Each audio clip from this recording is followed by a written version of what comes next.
So ngayon, ang gagawin natin mga boss, punta tayo sa speed test. Then, gagawin natin, download nyo na lang to sa Play Store ha.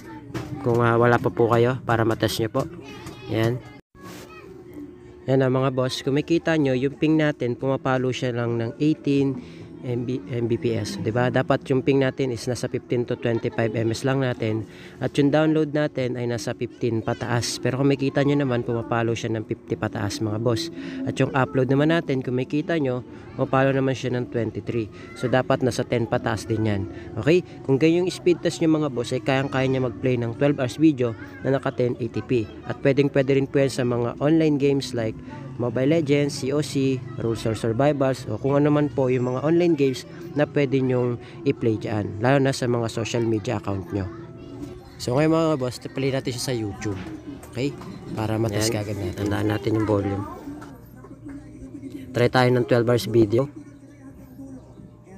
Yan. Ito yung madalas kong i-play mga boss. Yan. Skip lang natin. Yan. Taasan natin yung resolution. Gawin natin yung quality niya. Gawin natin 1080p. Then, ipo-forward natin siya mga boss. Ayan. Kung makita nyo, nagpe-play naman kagad siya. Okay? So, depende pa rin po yan sa area ha. Hello mga boss, welcome back dito sa ating YouTube channel. Kumusta? Salamat nga pala sa walang sawa at patuloy na pagsuporta dito sa ating YouTube channel. Okay, so meron na naman tayong i-update sa inyo mga boss, para po sa lahat ng mga gusto pong mapalakas yung kanilang mga internet signal, lalo na po sa mga liblib na lugar. Okay, kung alam mo pong liblib yung lugar nyo dyan or dead spot sa area nyo, pwede po kayong pumunta sa bayan, sa palengke, or kung saan man po kayong makakasagap ng maganda-gandang signal. Okay, so ngayon mga boss, kung gusto nyong maranasan yung ganito kabilis, okay, na internet speed, okay, panoorin nyo po ito, ang video tutorial natin. So may kita nyo dyan, working na working po yan, good for all networks. Okay, at mabilis din po yan sa pagbabrowse. Okay, pati rin sa online games, working yan, katulad na po ng mga Mobile Legends, okay, COD, okay, COC, kung ano man yung online games na nilalaro nyo, pwede po yan. Pati rin po sa mga YouTube, okay, Facebook, o ano man social media na gamit nyo, ay pwede po ito. Good for all networks po yan. Pwede rin po yan sa Dito SIM. Okay, so wala lang tayong GOMO, kaya di ko pa siya natatry. So try nyo na lang po kung working din siya sa GOMO SIM. Okay, so ito po yung gagawin natin mga boss. Punta tayo sa settings. Yan, connections, mobile networks. Then, click natin tong access point names or yung tinatawag nating APN.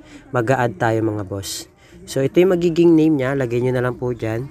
Fast 5G PH. Okay? So, hindi lang to mga boss para lang sa mga naka 5G ah. Pwede rin po ito sa mga naka 4G lang na phone. So, yung phone ko po ay 4G lang. Okay? Kaya, pwede po ito. So, speed like a 5G lang po siya. So, try po natin. Okay? Then, yung APN natin mga boss. So, ito yung magiging APN natin mga boss. Ultra 5G .internet. Ayan. Yan po yung ating APN. Gayahin nyo na lang po dyan sa screen. Click natin yung OK. Tapos, yung kanyang username mga boss. Ito po, gayahin nyo na lang. At 5G Ultra 2025. Yan.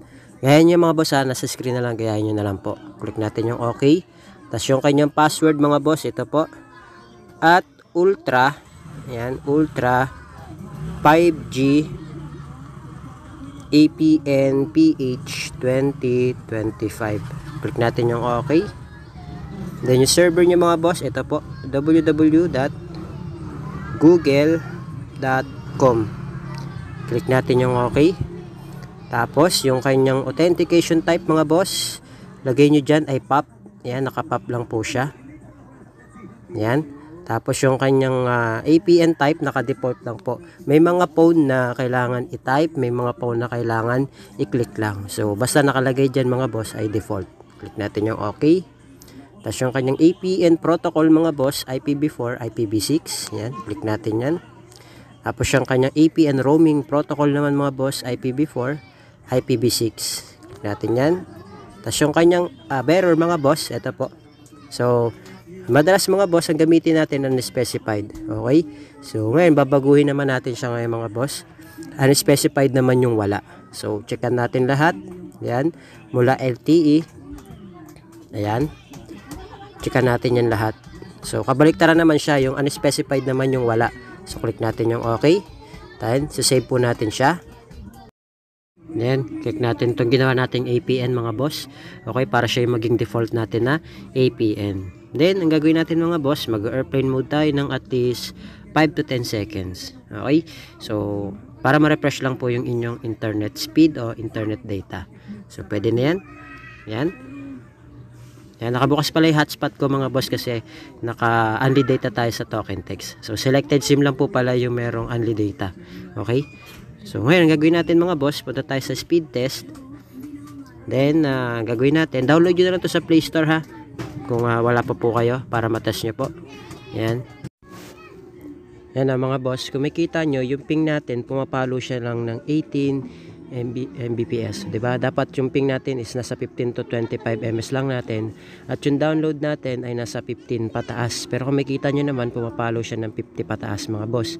At yung upload naman natin, kung makita nyo, pumapalo naman siya ng 23. So dapat nasa 10 pataas din yan. Okay? Kung ganyan yung speed test nyo mga boss, ay kayang-kaya nyo mag-play ng 12 hours video na naka 1080p. At pwede rin po yan sa mga online games like Mobile Legends, COC, Rules or Survivals, o kung ano man po yung mga online games na pwede nyong i-play dyan, lalo na sa mga social media account nyo. So ngayon mga boss, play natin siya sa YouTube. Okay? Para matest agad natin. Tandaan natin yung volume. Try tayo ng 12 hours video. Yan. Ito yung madalas kong i-play mga boss. Yan. Skip lang natin. Yan. Then, taasan natin yung resolution. Gawin natin yung quality niya. Gawin natin 1080p. Then, ipo-forward natin siya mga boss. Ayan. Kung makita nyo, nagpi-play naman kagad siya. Okay? So, depende pa rin po yan sa area ha. Ayan, kung makita nyo mga boss, oh, diba? Ang bilis din. Ito ng lakas. So, naka 1080p na yan. So, depende pa rin sa area. Nag-feedback po kayo kung working mga boss. Okay? Pwede yan sa mga online games ha. Like Mobile Legends. Yan. COC. Call of Duty, kung ano man yung laro nyo dyan na online games, pwede po yan. Okay? So, yun na mga boss. Maraming salamat. I hope na gumana po sa inyo itong video tutorial natin. Okay? So, yun lang. Thank you, God bless. See you on my next video.